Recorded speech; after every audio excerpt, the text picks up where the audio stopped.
ये वीडियो उन लोगों के लिए है जो ये समझ रहे हैं कि नया कानून जो किसानों के लिए बनाया गया है उसका नुकसान सिर्फ किसान को होगा। जी नहीं, आप गलत हैं। अब मैं आपको समझा दूं, शायद आपको समझ में आ जाएगा। केवल एक सेक्शन बताता हूँ जिससे आपको पूरी कहानी समझ आ जाएगी। जो कॉन्ट्रैक्ट फार्मिंग है, उस कॉन्ट्रैक्ट फार्मिंग की धारा 3, उसमें जो है जो एग्रीमेंट होगा किसान और व्यापारी के बीच में, मैं उसके बारे में बताता हूँ। आप समझ जाएंगे, उसके बाद कुछ बताने की जरूरत नहीं पड़ेगी। उस धारा 3 में लिखा है कि किसान और व्यापारी के बीच में एग्रीमेंट होगा। उसमें यह लिखा जाएगा, नंबर 1, किसान को अपनी जमीन पर कौन सी फसल उगानी होगी। नंबर 2, उस फसल का ग्रेड क्या होगा, स्टैंडर्ड क्या होगा और उसकी क्वालिटी क्या होगी।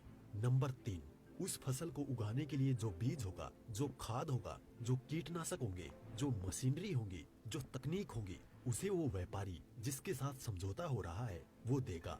उसके बाद उसी एग्रीमेंट पर लिखा जाएगा उसकी कीमत क्या होगी। जो फसल उगाएगा, जब फसल पक के तैयार हो जाएगी तो किस कीमत पर व्यापारी खरीदेगा, ये भी लिखा जाएगा। साथ में ये भी लिखा जाएगा कि इस फसल की कितनी बार चेकिंग होगी। तो बोते समय जब फसल बढ़ रही होगी उस समय, और जब फसल कट के व्यापारी खरीदेगा उस समय, 3 समय उसकी चेकिंग होगी। अब मैं आपको समझाता हूँ एक बहुत मोटे से उदाहरण से। समझो, ये मानिए कि इस कानून के हिसाब से पूरे देश की जमीन, पूरे देश के जो किसानों के पास जमीन है, उसका जो व्यापारी है उनसे एग्रीमेंट हो गया। व्यापारियों से एग्रीमेंट होने के बाद सारी जो फसल है वो कहाँ जाएगी, व्यापारी के घर में। इसका मतलब ये हुआ कि सरकार के पास खरीदने के लिए एक दाना नहीं बचेगा। सारी की सारी फसल व्यापारी खरीद के ले जाएगा। और व्यापारी कितनी फसल खरीद सकता है, पहले उस पर प्रतिबंधता थी। अब आवश्यक पशु अधिनियम से वो बैरिकेड हटा दिए गए हैं। यानी कि जो एक लगा रखा था बैरियर कि इससे ज्यादा नहीं खरीद सकते, लिमिट लगा रखी थी, लिमिट को खत्म कर दी। इसका मतलब व्यापारी जितनी चाहे फसल खरीद के अपने गोदाम में रख सकता है। अब मानिए कि पूरी फसल किसान से व्यापारी के घर चली गई, तो आप थोड़ा सा पीछे आइए। 2013 में इस सरकार ने संसद में कानून बनाया था इस देश के गरीब लोगों के लिए। 82 करोड़ गरीब लोगों के लिए नेशनल फूड सिक्योरिटी एक्ट यानी राष्ट्रीय खाद्य सुरक्षा कानून के तहत 82 करोड़ लोगों को 3 रुपए किलो चावल, 2 रुपए किलो गेहूं और 1 रुपए किलो मोटा अनाज देना था। अब मैं आपसे सवाल पूछता हूँ, अब समझिए, आप सब कुछ जब सारा अनाज व्यापारियों के पास चला गया, सरकार के पास कुछ नहीं है, तो सरकार इन 82 करोड़ लोगों को कहां से अनाज दिलाएगी, पहले तो ये बताएं। इसका मतलब जो 82 करोड़ गरीब सरकार की मदद पर निर्भर था वो खत्म हो गया। मतलब आप कह रहे हैं कि किसानों के खिलाफ बिल है, किसानों की भलाई की बात कर रहे हैं, किसानों के खिलाफ लोग समझ रहे हैं। नहीं, ये पूरे देश के खिलाफ है। इससे 82 करोड़ गरीब खत्म। देश में 5 लाख जो राशन की दुकानें हैं वो भी खत्म। 5 लाख राशन की दुकानों में कुछ रोजगार भी मिलता होगा, वो भी खत्म।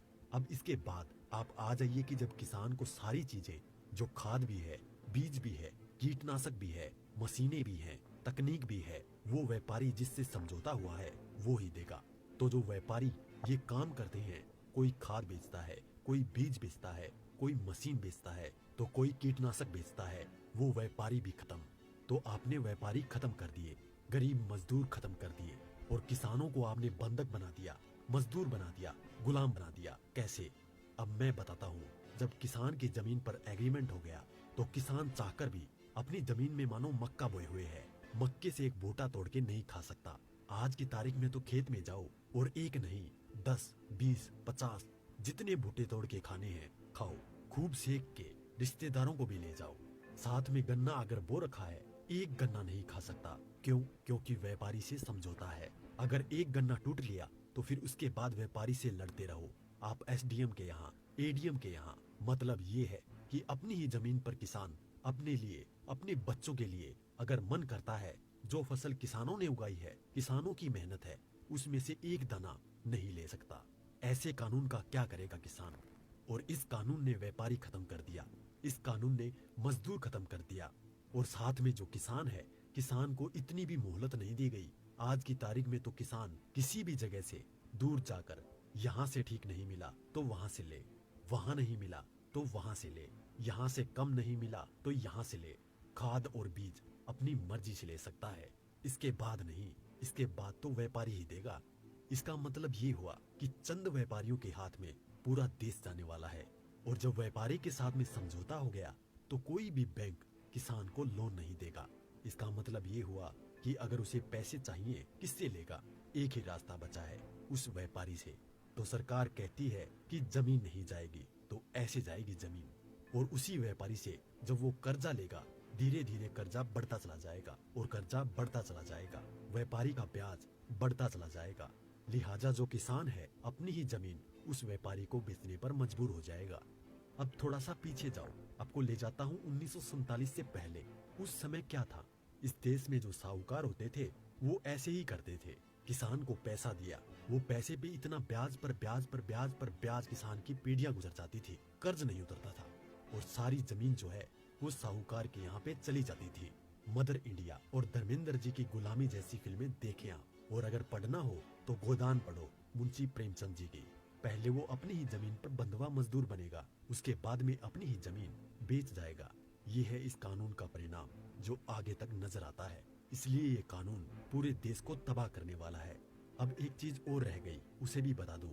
जो मध्यम वर्ग के लोग जो आज रोटी खा रहे हैं, जब व्यापारी सारा अनाज अपने गोदामों में बंद कर लेगा, तो वो जो आज उसने लिया जिस दाम पे उससे 6 गुना 7 गुना 8 गुना दाम पर बेचेगा। तो जो मध्यम वर्ग के लोग जो घरों में बैठे हैं उनको इस आंदोलन में बाहर आना चाहिए। जो अनाज, ये आटा 20 रुपए से 25 रुपए 30 रुपए किलो मिल रहा है, वो ही इस कानून के लागू होने के बाद वो आटा, वो अनाज उन्हें 50 से 6 गुना दाम पर मिलेगा। 100 रुपए, 125 रुपए, 150 रुपए किलो मिलेगा। तो असर किस पे पड़ेगा?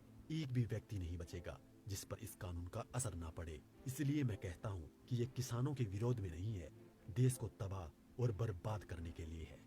इतना सब कुछ पता होने के बाद भी अगर आप किसानों का साथ नहीं देते हैं तो आगे आपकी मर्जी।